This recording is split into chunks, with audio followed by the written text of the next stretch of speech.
तो मैंने आपसे कहा कि ये जो मंत्र है, हर मंत्र का स्वामी जी ने शीर्षक दिया, हेडिंग दिया कि अब हम इस मंत्र में क्या चर्चा करना चाह रहे हैं, किस सब्जेक्ट को लेकर के हम बात करना चाह रहे हैं।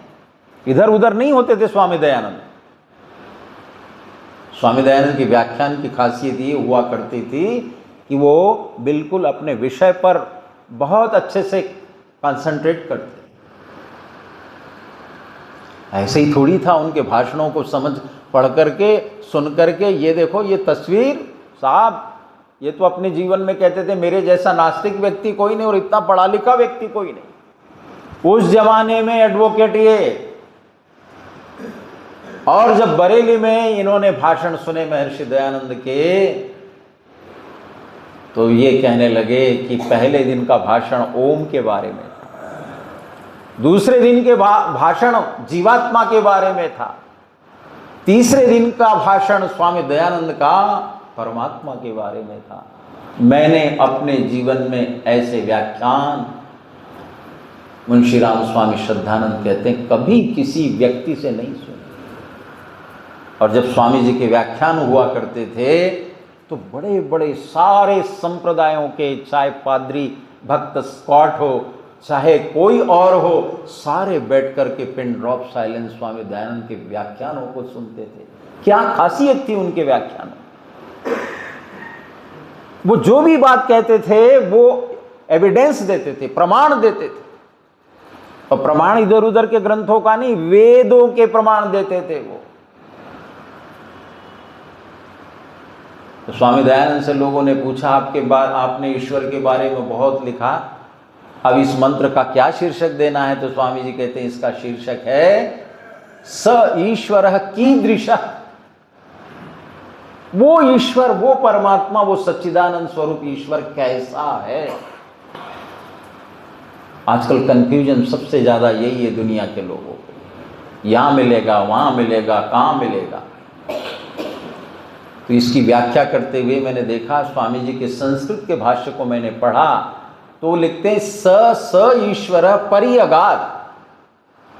परिअगात का मतलब किया है स्वामी जी ने सर्वत्र व्याप्तो अस्ति। परि और प्लस अगात, ये लुंग लकार का रूप है। अगात अगाताम अगुह, और संधि यदि हो गई तो हो गया परिअगात। तो स्वामी जी ने उसका अर्थ किया कि ऐ दुनिया के लोगों, वो ईश्वर सर्वत्र व्याप्त है। ये क्रियापद का अर्थ खोला उन्होंने और फिर उदाहरण दिए कि जैसे यदि कोई आपसे पूछे कि तिलों में तेल कहां है, तो आप कहेंगे सर्वत्र है। दूध में दही कहां है, तो सर्वत्र है। लकड़ी में आग कहां है, तो आप कहेंगे सर्वत्र है। ऐसे ही वो सच्चिद आनंद स्वरूप परमात्मा स्वामी जी कहते हैं स परिअगात, वो संसार के हर एटम में, हर पार्टिकल्स में है, भीतर समाया हुआ है।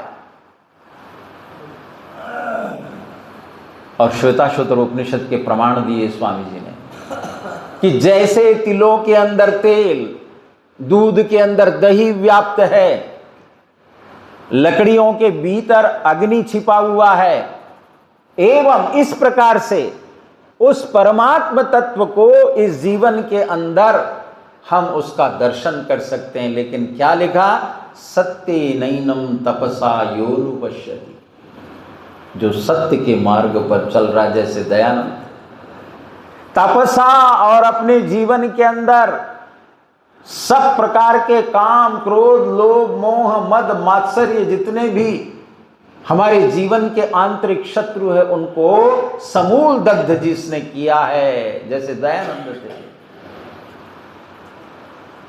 ऐसा व्यक्ति उस परमात्मा के स्वरूप को जान लेता है, पहचान लेता है। सपरिअगात शुक्रम, शुक्रम का अर्थ स्वामी जी ने किया आशुकरम। हमने पूछा ये आशुकरम का अर्थ क्या है, तो स्वामी जी कहते हैं आशुकरम का मतलब है वह सर्वशक्तिमान है। आशु माने जल्दी करने वाला। मैं रात को उनकी जो स्वामी जी का मैं सुन रहा था, तो उन्होंने कहा कि ये जो सर्वशक्तिमान का अर्थ लोग करते हैं कि ईश्वर जो चाहे वो कर सकता है, क्या ये बात सही है? स्वामी विवेकानंद जी पूछते हैं श्रोताओं से, तो एक व्यक्ति ने कहा जी हाँ कुछ भी कर सकता है। तो स्वामी जी कहते हैं ये बताओ कि क्या ईश्वर अपने जैसा दूसरा ईश्वर भी बना सकता है ना? और प्रश्न पूछे उन्होंने कि क्या ईश्वर अपने जैसा बना सकता है, क्या वो अपने शत्रुओं को मार सकता है, और पता नहीं कितने कितने। तो आशुकरम शुक्रम का अर्थ स्वामी जी करते हैं कि ईश्वर अपने काम के करने में किसी की भी सहायता नहीं लेता। ये सर्वशक्तिमान का अर्थ। ध्यान दीजिए क्या बोला मैंने? ईश्वर अपने काम के करने में किसी की सहायता नहीं लेता और उसको जरूरत भी नहीं है, इसलिए वो सर्वशक्तिमान है। फिर पूछा उन्होंने कि सर्वशक्तिमान हम भी है कि नहीं है, जीवात्मा भी है कि नहीं सर्वशक्तिमान? बोलो आप है कि नहीं? हम सब लोग जीव सब शक्तिमान है कि नहीं? हम भी कुछ नहीं है कह रहे हैं, कुछ कह रहे हैं नहीं है कितने हैं और नहीं कितने हैं? पहले है वाले हाथ खड़े करो। सर्वशक्तिमान हम भी हैं कि नहीं सब शक्तियों वाले? अब जो नहीं है कहते हैं वो हाथ खड़े करो। देखो पुरुष लोग ज़्यादा कह रहे हैं। अब मैं क्या जवाब दूं आपको इसका? माताओं की तरफ आऊं या पुरुषों की तरफ आऊं? जो सही है। तो याद रखना जीवात्मा सब शक्तियों वाला नहीं है। ध्यान देना, शक्तियां तो हैं उसके अंदर, पावर्स तो हैं, लेकिन सर्व माने सब बिल्कुल। क्या मनुष्य जो है वो सूर्य को बना सकता है? क्या चांद को बना सकता है? और ये छोड़ो दूसरी बात, क्या आप अपनी उंगली को बना सकते हो? तो सर्वशक्तिमान कहाँ रहा जीवात्मा? इसलिए जीवात्मा के लिए एक एडजेक्टिव का प्रयोग होता है, उसका नाम है अल्पज्ञ।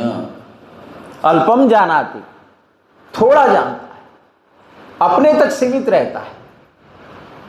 और परमात्मा कैसा है? सर्वज्ञ है, ऑल नोइंग है, सब कुछ जानता है, सब कुछ जानता है। तो सर्वशक्तिमान का अर्थ है परमात्मा भगवान इस जगत के उत्पन्न करने में और इस संसार का पालन करने में और इस संसार का संहार माने विनाश करने में किसी के सहायता की अपेक्षा नहीं रखता है। इसलिए स्वामी जी कहते हैं वह शुक्रम है।